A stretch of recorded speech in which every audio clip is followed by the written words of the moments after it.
welcome you all in the African way with drums. So we have our most famous drummer here in the Czech Republic, Papi Snas, originally from Gambia, and he is here to open our presentation and discussion today.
My name is Afrika to Kofi Nkrumah from Humanitas Africa, and this is the African Information Center, which is the library, African Information Center and Library of Humanitas Africa, a unique one in the Czech Republic.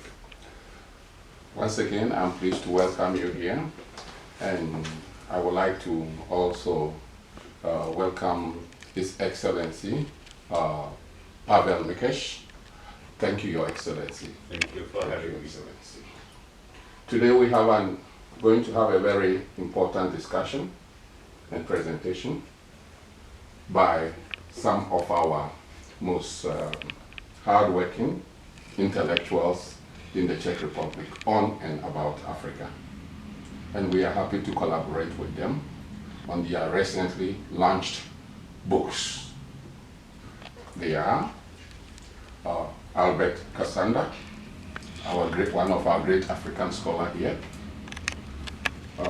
We have Marek Hrubec, very, very good friend of mine and also one of our great scholars on Africa.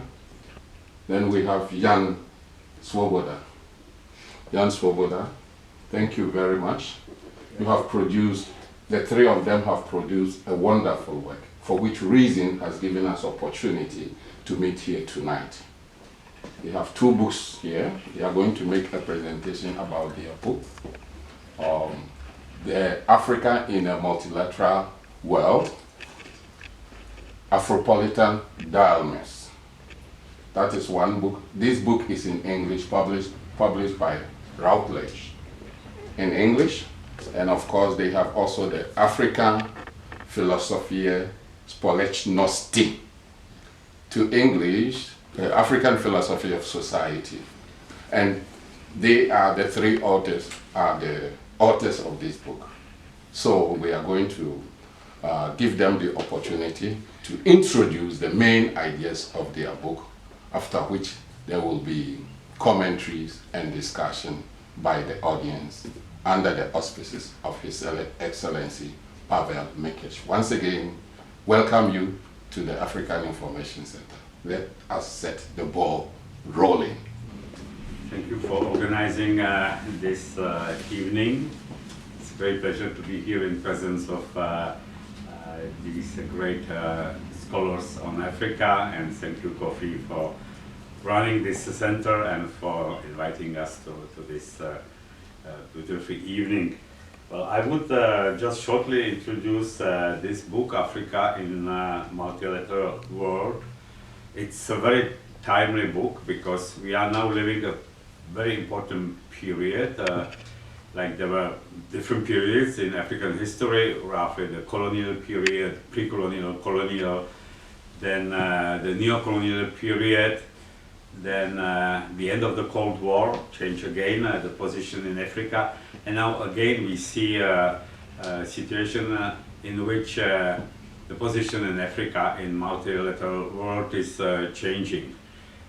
We can see it maybe maybe more clearly because of the Ukrainian-Russian conflict, but already the situation was getting ripe before that conflict, and actually we are in a situation that Africa stops to be a subject of neocolonialism, even though these neocolonial tendencies are still there, but Africa is really taking use of its own potential and using different multilateral partners, be it the US, Europe, China, Russia, the countries of BRICS, and using them to its own advantage. And the situation right now, we can see it with the voting in the General Assembly on the Ukrainian conflict. Africa shows more and more independence towards the Western world. It seems that Africa needs less and less Western world, and unless the West realizes that Africa is a more and more equal partner, the West may lose Africa in favor of other superpowers. So this book is actually, as I said, very timely, because we are in a kind of revolutionary period when the struggle over Africa and the struggle of Africa in the world for its better position is on its top. Just a very short introduction. More about the timelessness of the book than about the content. I hope we'll discuss the content later. We are here to present and launch a book that has been published in New York and in London. And we have both authors here, or editors, who are Marek Hrubec and Albert Kasanda. Of course, the book has also a lot of other contributors inside. And without wasting time, I'm giving the floor to Marek to present.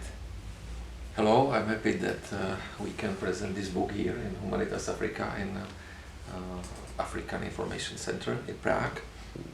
As it was mentioned already, it's the book Africa in a Multilateral World, Afropolitan Dilemmas, and we with Albert are editors and also authors of the book.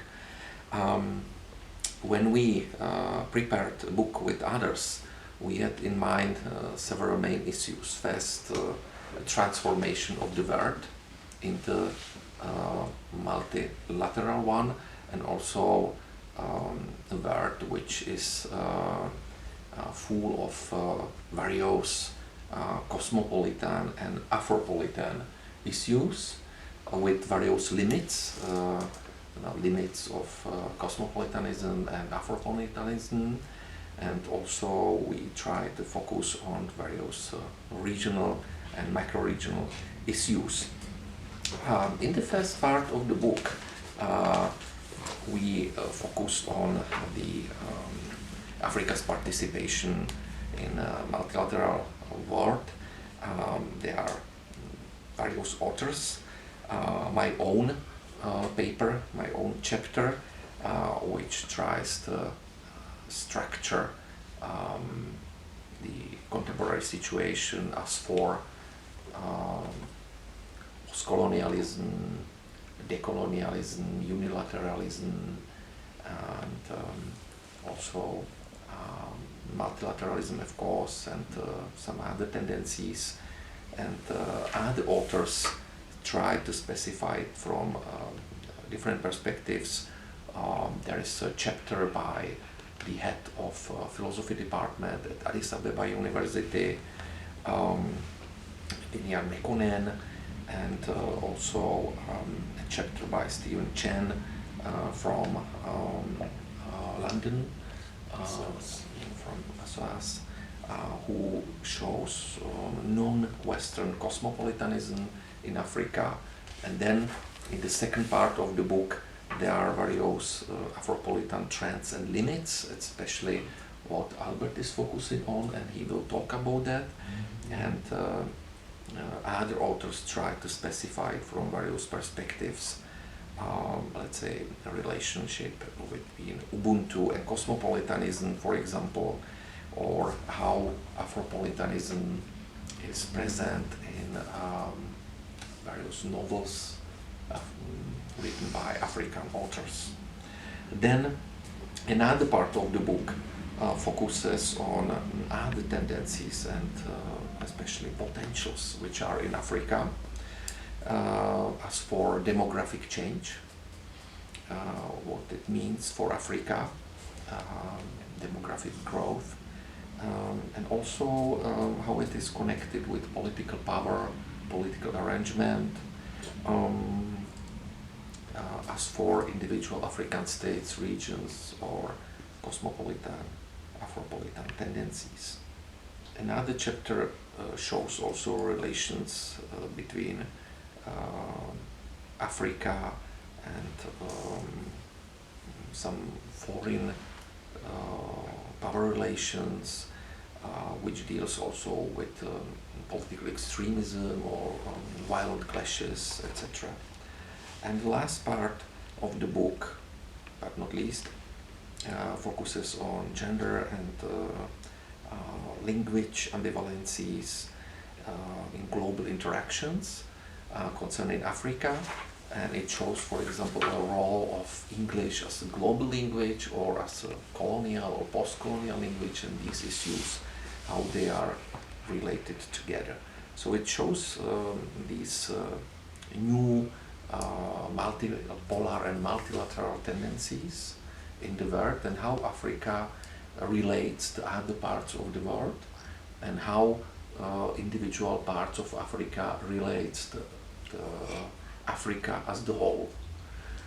So we think that these tendencies map these important changes which take place in Africa and show the important role of Africa in the world.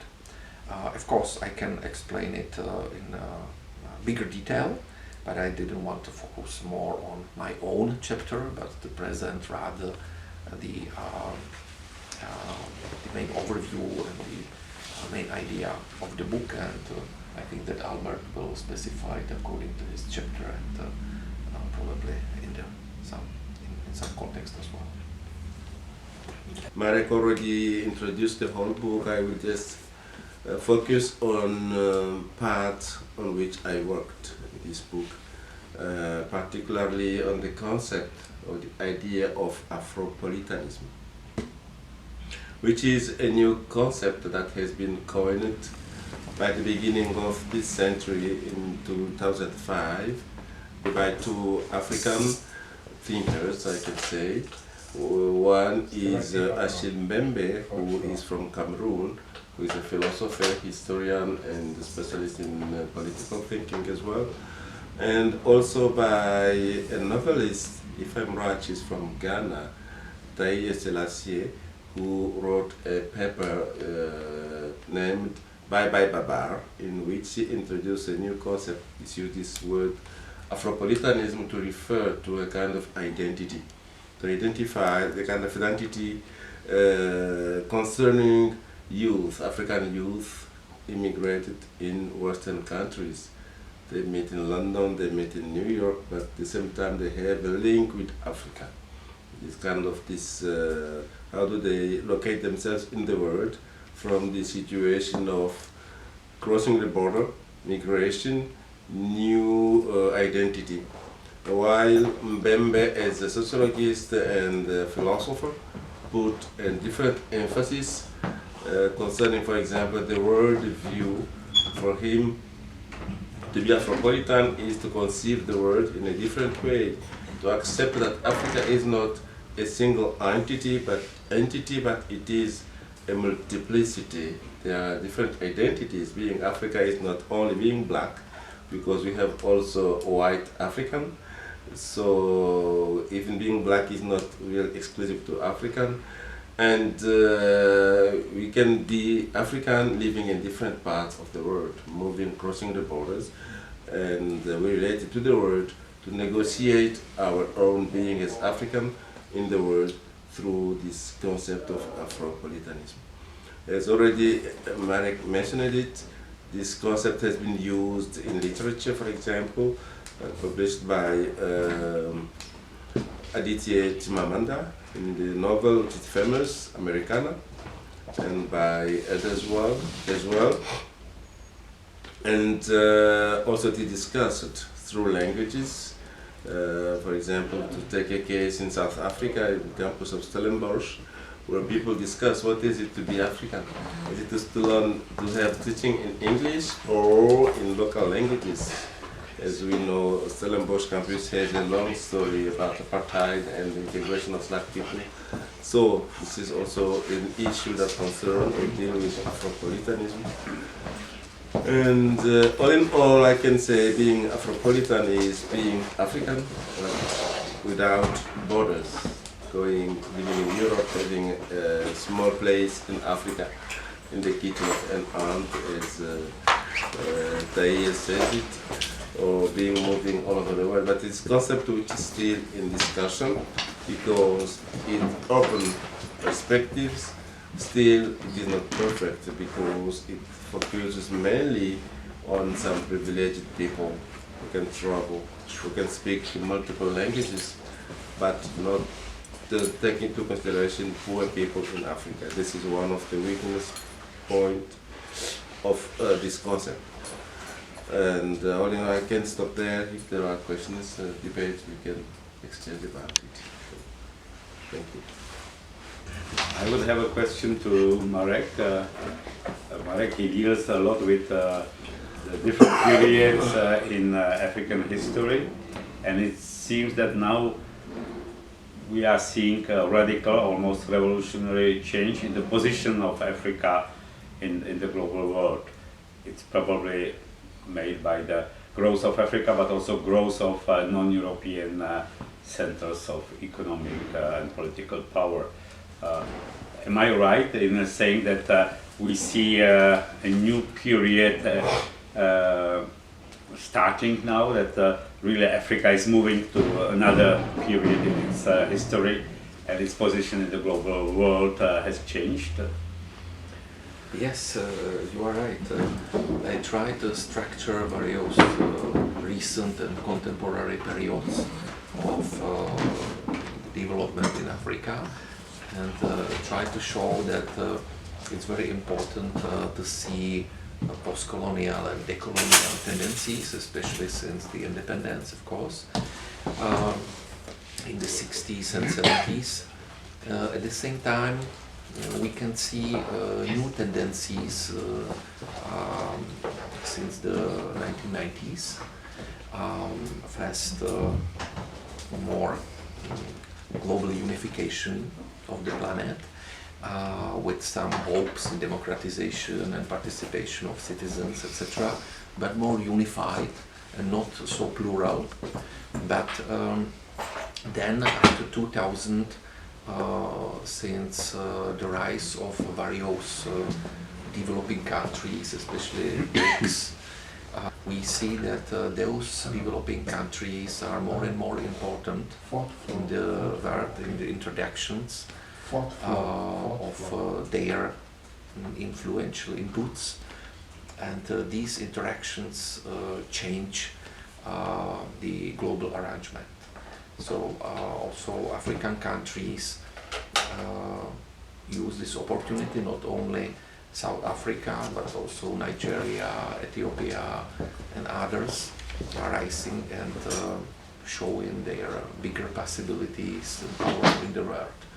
Of course, it changes relations with other BRICS countries, China, India, Russia,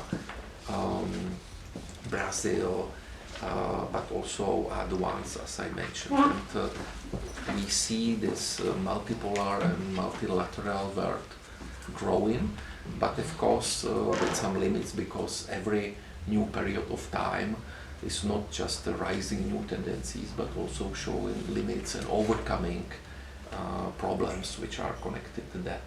So we see in a parallel way several tendencies, some older ones and new ones, and of course we see also not only the contemporary tendencies, but also the tendencies which are coming and will be probably established in the future.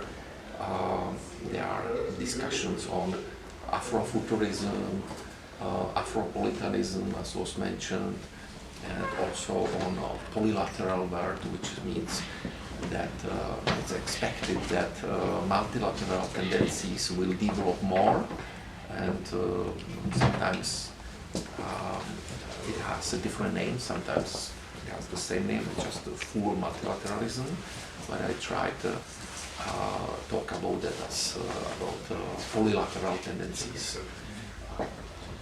Notice that the three first articles were written under a cover that, or a title that the precondition of Africa's participation in the multilateral world. Could you summarize for us what those preconditions are?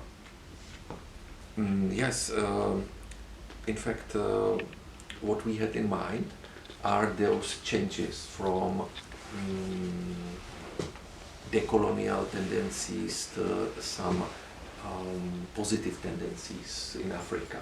We may say that decolonization deals with some negative aspects of the development from the history against colonialism and some remnants of colonialism, while multilateral tendency shows some positive aspects which can be developed in Africa in relation to other countries, regions and macro-regions of the world. And this positive developments means not only, let's say, relations between Africans in various countries in Africa and regions, or other regions and macro-regions of the world, but also the world in general, concerning the United Nations, etc. So this is that cosmopolitan aspect or Afropolitan aspect, if we look at that from the Afrocentric point of view.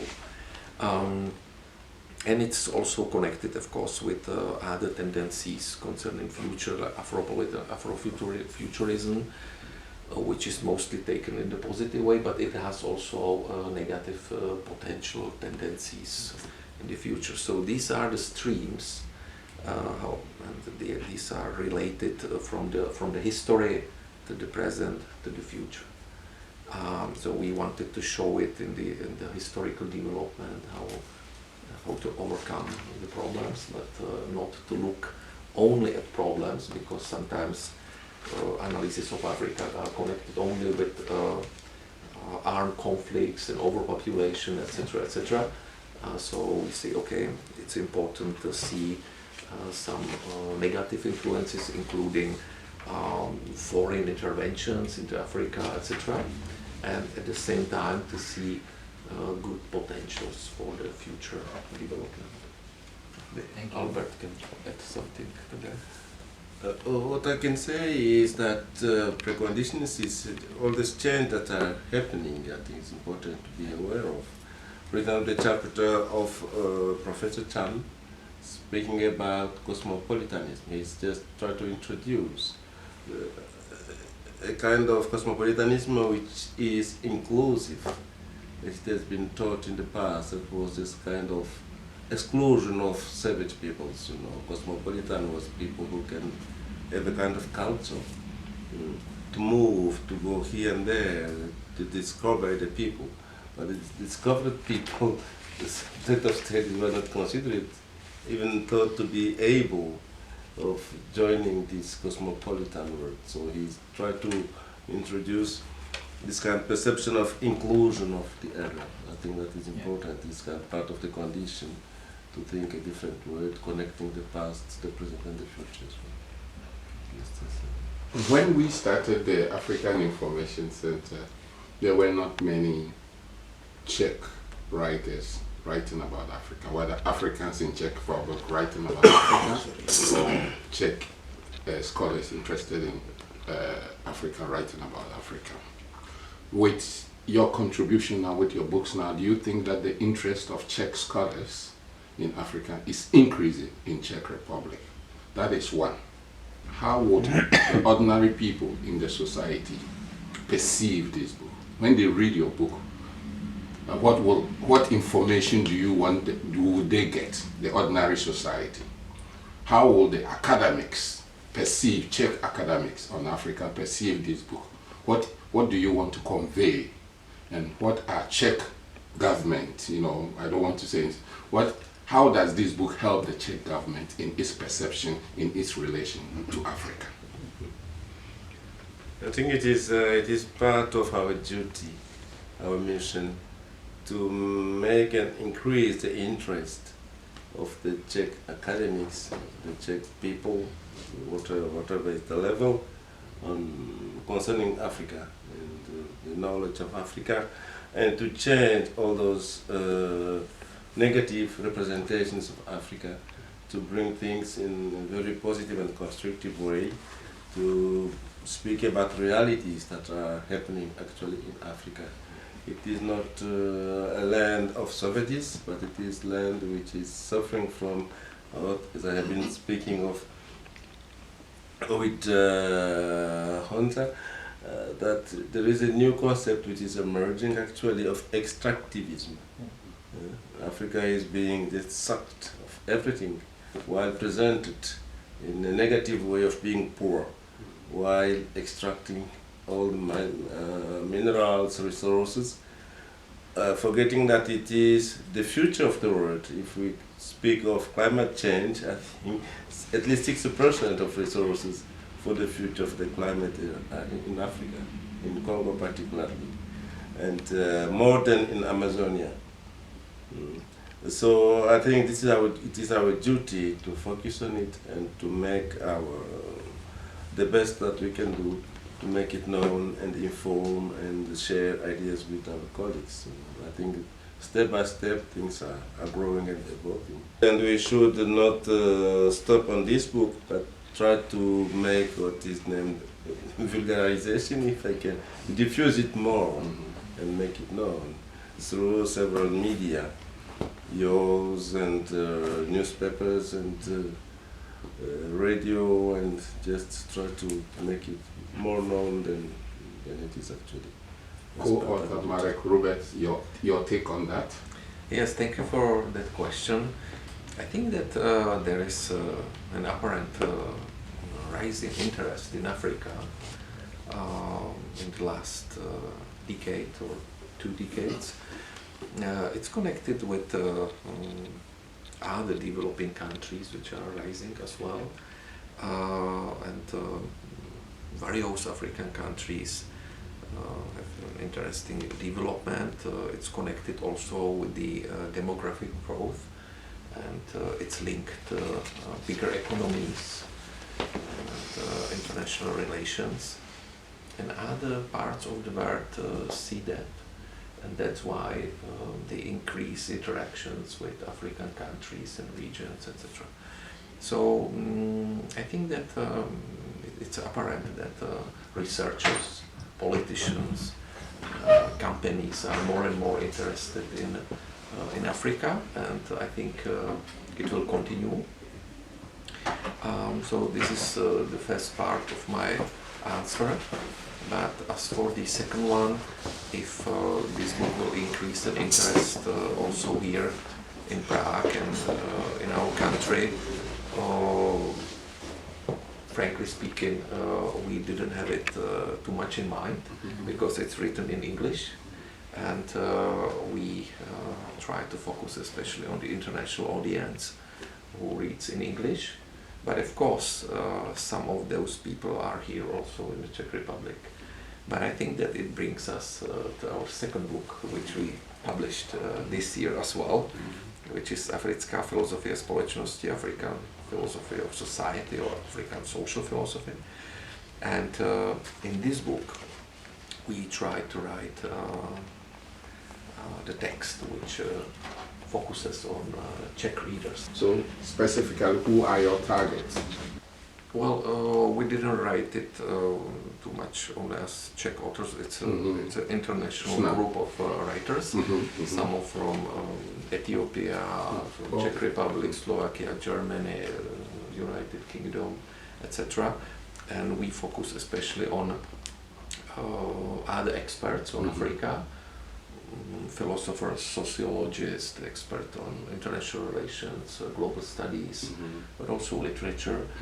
And we also hope that the book will be interesting also for some opinion leaders from the broader public, people from centers like your African Information Center, also in other countries, some journalists who write about Africa, or some teachers at universities, etc.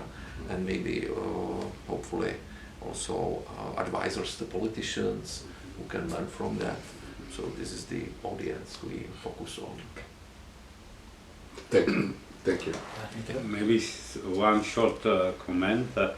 There is a contribution on African languages in the book, and when we look at the language situation in Africa, it's also very symptomatic of the changing relationship between Africa and Europe.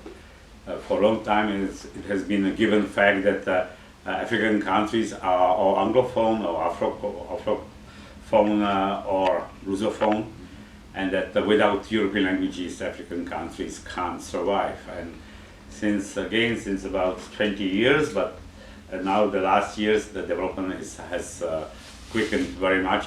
We see a different situation. That I served in Nigeria. Everybody would tell you Nigeria is an Anglophone country. It's not true. The main language of Nigeria is Niger Pidgin. Everybody understands it, practically everybody. Most people speak it.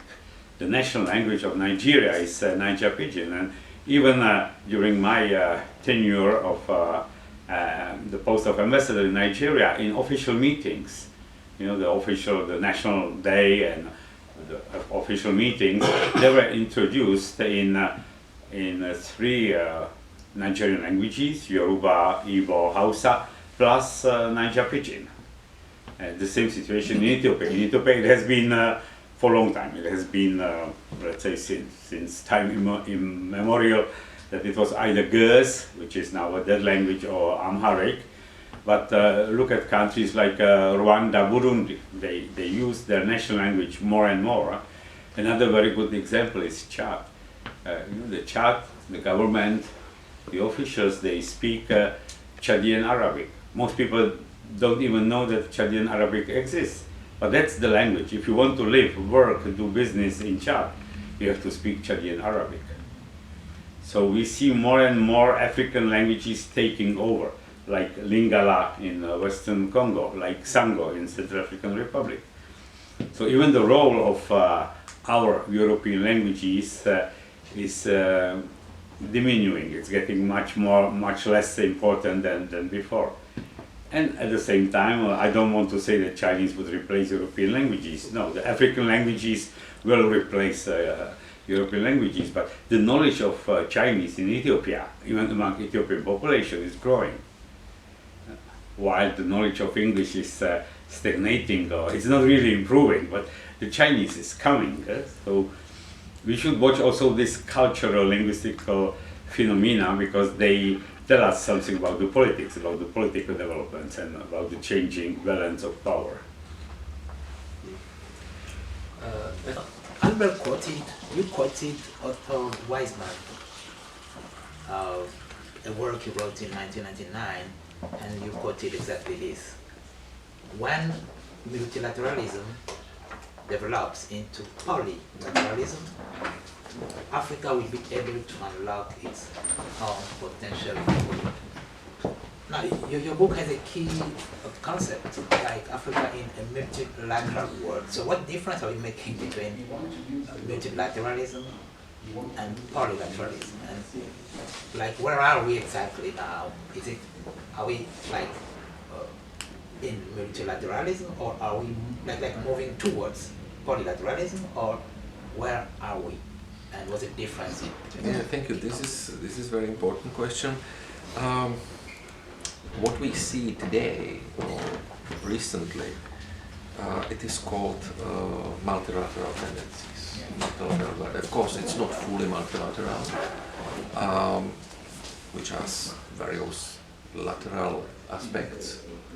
Or we can say that maybe it's more multipolar, because usually when we talk about multipolarism, people see only the main poles, major countries, few ones, which are the most important one for the global order.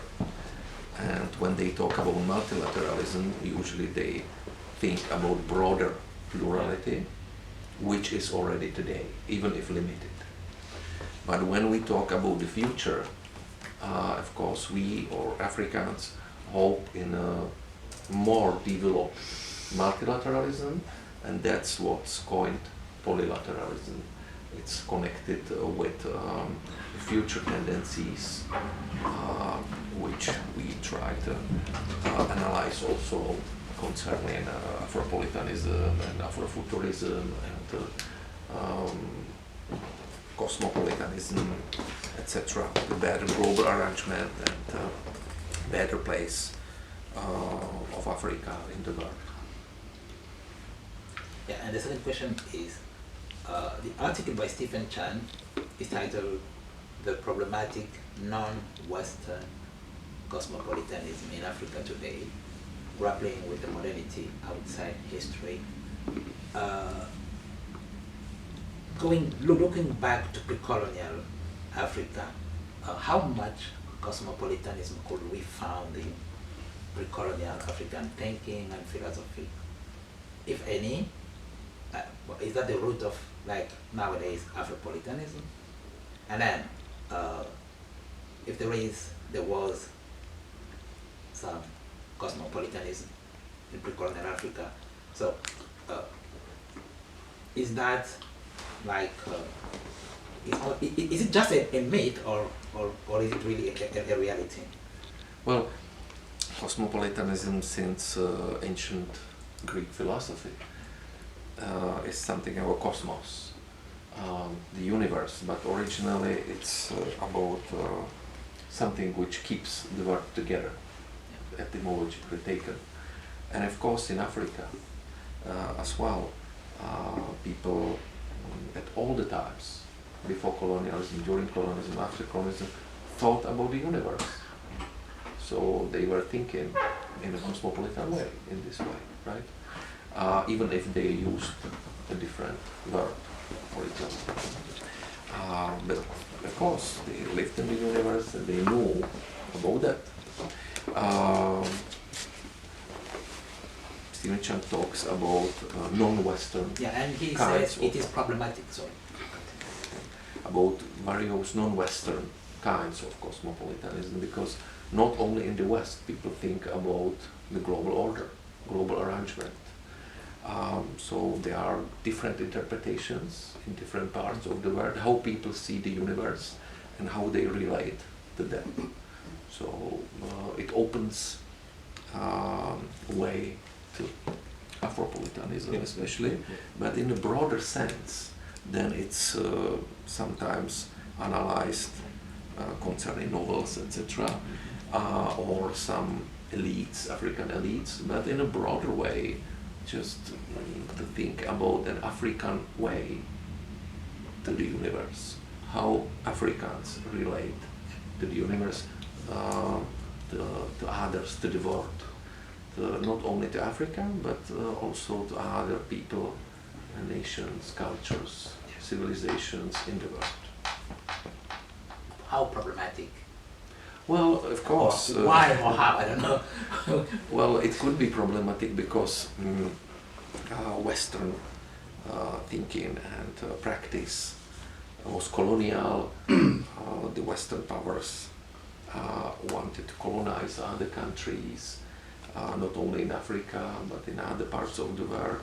And their version of thinking about the universe was problematic in this way. But of course, also in other parts of the world, many times it's not perfect because people are not perfect, nations and cultures are not perfect, so there are various problems. And in today's multilateral world, we have various problems which should be overcome in order to develop better dialogue and communication and cooperation between peoples, also nations and cultures and civilizations.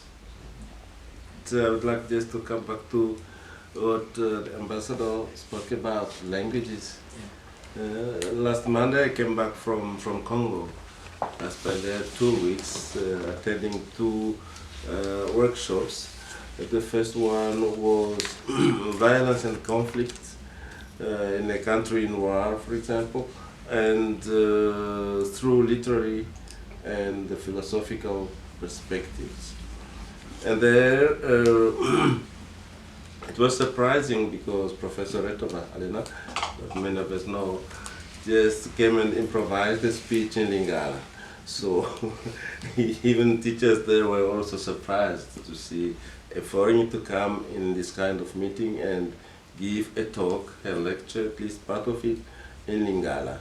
That was surprising because even being African, we are not used to spontaneously use our own language, which is really a kind of a failing attitude. So it was a shock and a provocation at the time.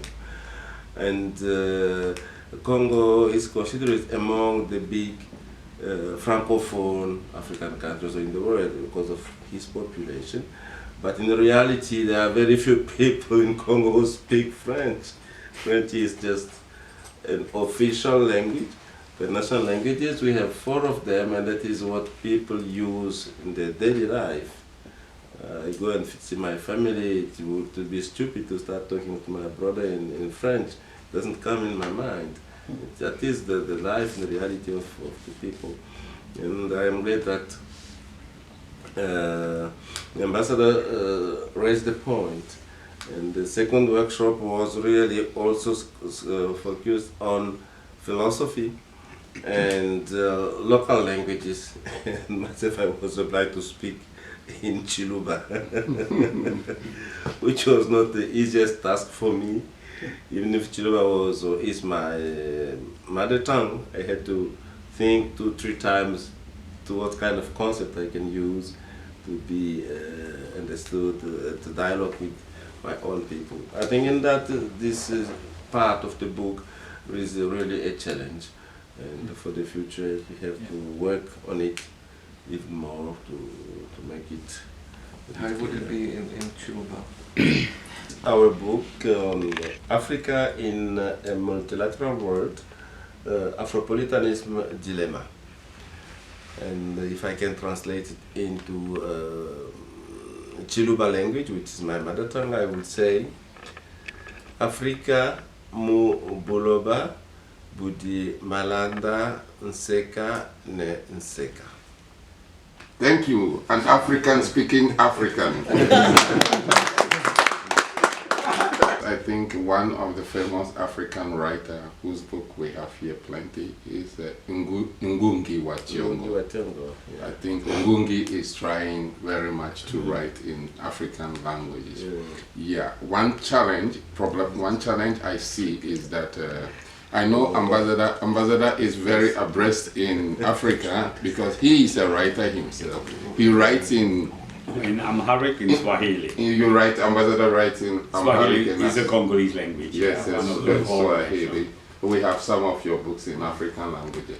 You served, I just want to mention for people to know that you served in Congo as a Czech ambassador, right? As a Czech chargé d'affaires, head of mission And for then, 5 years. And then from Congo you went to Nigeria. I went to Ethiopia for the European Union, and then to Nigeria, and then back to Ethiopia for the Czech Republic. So you are very well abreast in. I will be happy if the trend that you describe, like Africans using more their languages, if it is so and if it is increasing. I think the challenge is that even though we speak our language, we are not documenting it. Our scholars are not, that's why I mentioned Ngugi. Our scholars are not writing in our own languages. Our newspapers don't report in our languages, you know.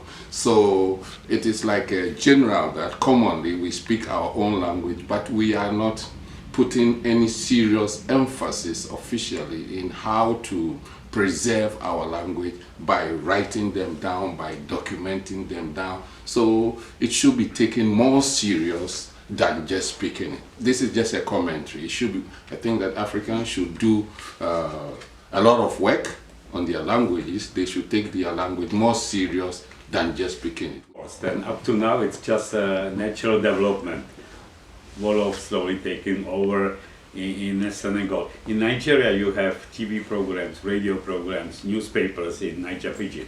In Ethiopia, basically, most of the newspapers and TV, radio programs are in Amharic, and now more and more in Oromo, Somali, in Tigrinya. But it should be a natural process. It shouldn't be forced. And I think step by step, if Wolof is basically only spoken, we will see in the near future newspapers and then books in Wolof. But in a natural, it should be in a natural way. It shouldn't be forced. And learning Chinese, I mean, Chinese is extremely popular in the Czech Republic. So let's leave it to the natural development. Well, ladies and gentlemen, we thank you for your presence. This is the end of our discussion time.